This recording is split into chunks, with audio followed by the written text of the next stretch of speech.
Alrighty, I'm here to talk to you guys about how adoption is not all rainbows and unicorns, and no matter how much you love your child, it's not enough. November is National Adoptee Awareness Day, and I'm here to flip the script because so often we hear from adoptive parents about how difficult their life is, how they have to try to bond with their new child or whatever.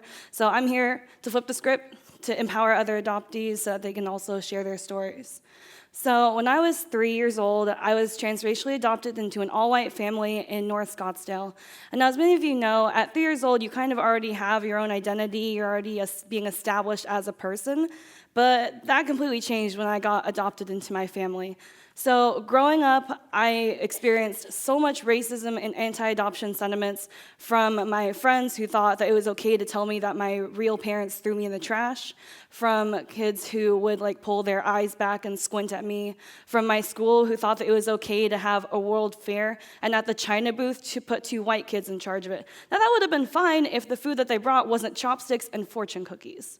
So experiencing all of these things in North Scottsdale really got to me, but the worst of it was at home. Because, at home you want to be safe, you want to be protected, but when your whole family is racist, it doesn't really turn out that way, and you end up internalizing a lot of self-hate, especially when your household is filled with Fox News, it's filled with Rush Limbaugh, Bill Riley, Glenn Beck, all these people telling me all the things that they hate about people like me, and having my father agree with basically everything that they say. So it's really hard to process, especially when you're growing up as a young teen.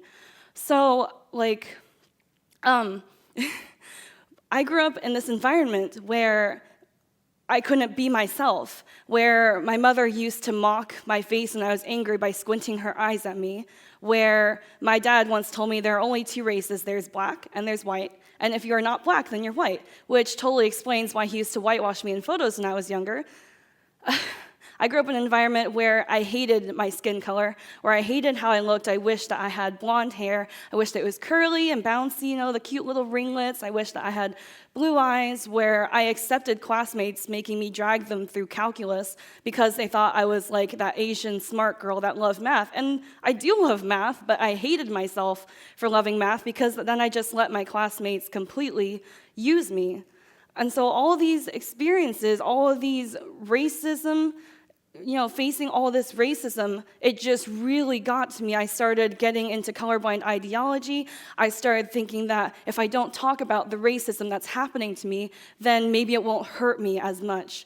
I tried talking to my family about it. They all told me I was either oversensitive, I was seeing things the wrong way, people intended it to happen differently, or they didn't mean it that way, which was all total crap, because what really matters is how it affects me as a person. That was just completely dismissed within my entire family. So I started thinking, if I don't talk about this, then maybe it won't happen, it won't hurt me. I had no support network. I had no friends of color growing up. I had nobody that looked like me.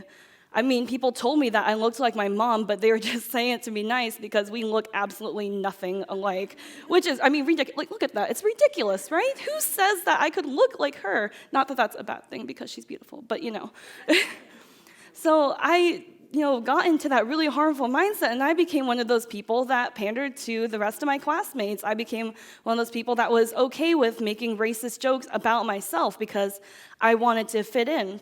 And that is how I lost myself. I lost my identity. I didn't know who I was. I knew that I wasn't white and I couldn't be white, but I also had no idea how to be Chinese. So for the most of my life, I have felt like an absolute fraud as a person. I can't fit in with Chinese people because I'm too white for them. My friends have told me I'm white on the inside. I can't fit in with American people because I'm too Chinese for them, because then they'll just make fun of my eyes and say crap like that to me. I can't say the octopus crossed the road in Mandarin. Why do you even need to know how to say that? When are you going to ever need to learn that in your entire life? Because octopuses live in the ocean, so they don't ever cross roads. Chickens cross roads. So all of this stuff, like, it just really got to me. So one day I was talking to my mom about these things, and she was all, why are you so bitter? Why are you so angry? I did the best I could. And then she told me that she had thought about giving up on me when I was younger. I know when you're a transracial adoptee, you're already struggling with your identity. It really doesn't help it when your own mother tells you how hard things were for her, completely erasing my experiences, which is exactly why I'm up here flipping the script. So if you are transracially adopting, you need to have people of color in your neighborhoods. You need to be able to adjust your lifestyle, and you need to be able to listen to your child when they have all these difficult experiences.